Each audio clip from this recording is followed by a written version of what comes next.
m'appelle Maya Kamati, moi, les autrice, compositrice, interprète, éditrice, agricultrice.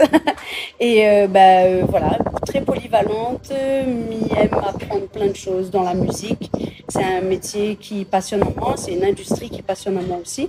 Que moi, est tout le temps là à réfléchir dessus, à connaître comment il se passe et comment nous peut gagner, réfléchir un petit peu mieux pour la Réunion, comment il fait pour mettre bons artistes la Réunion en l'air. Et donc, voilà, moi, m'y écrit mes textes depuis toute petite. Moi, c'est la fille de Gilbert Pugna et de Annie Coudin. Elle n'a pas toujours été une évidence. Parce qu'il dit que moi, c'est la relève, donc il attend des choses de moi. Et que m'a pas forcément envie de mettre à moi la pression. Il faut qu'il reste un métier que m'y aime. Et voilà, donc m'a fait 3 albums. Et chacun est différent. Et chacun, peut-être, il représente un moment de ma vie, une des étapes de ma vie. Alors, moi, m'y inspire à moi de toute cette entoure à moi. M'y inspire à moi de ma famille, de mon entourage, de mon bande d'Alon. Des moments que nous vivons ensemble, mais aussi beaucoup des questionnements que nous n'avons, des valeurs que Banala donne à moi, que ma famille y partage avec moi. La part des femmes est loin d'être équilibrée. Il y a des études très sérieuses qui sont sorties là-dessus, des chiffres de plus en plus probants qui sortent sur cette question-là. Le nombre d'artistes programmés dans les festivals est bien moins important que cette bonhomme. Ça, c'est une certitude. Et que, en fait, les marrants, parce que moi, tu poses pas moi cette question-là du genre à la base, comment commence la musique.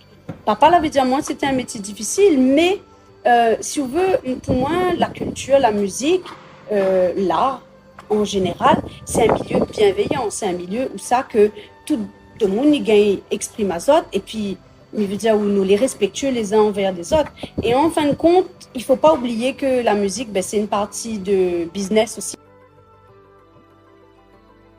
Il faut que m'y dise pourquoi m'y chante en créole. Alors que, par exemple, il ne pose pas la question à Rosalia, par exemple, pourquoi elle chante en catalan. C'est une évidence, c'est ça. Et un madame, comme si on dirait, nous a besoin, il faut nous faire plus. C'est pas on dirait, c'est il faut nous faire 20 fois plus, 50 fois plus.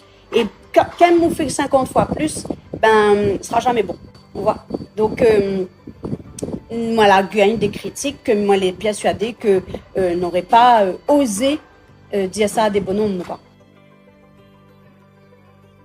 Benoît Boulard, c'est une artiste extraordinaire, trop méconnue à mon sens.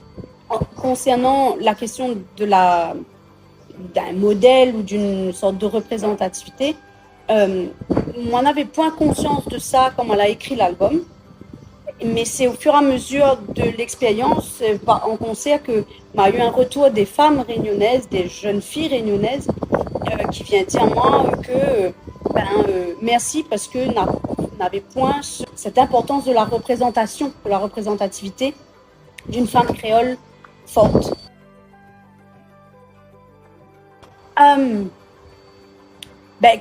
Qu'il faut tenter. De toute façon, pas capable et mort sans essayer. C'est l'expression créole là, il n'est pas là pour rien.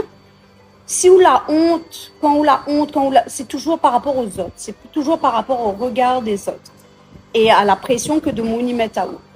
Après, si on voit que il y en a de monde que on arrive à rallier de monde autour d'autres projets, quel que soit le projet, il veut dire les gagner, gagne ton public et tu gagneras ta liberté, comme il dit dans Gladiator numéro 1.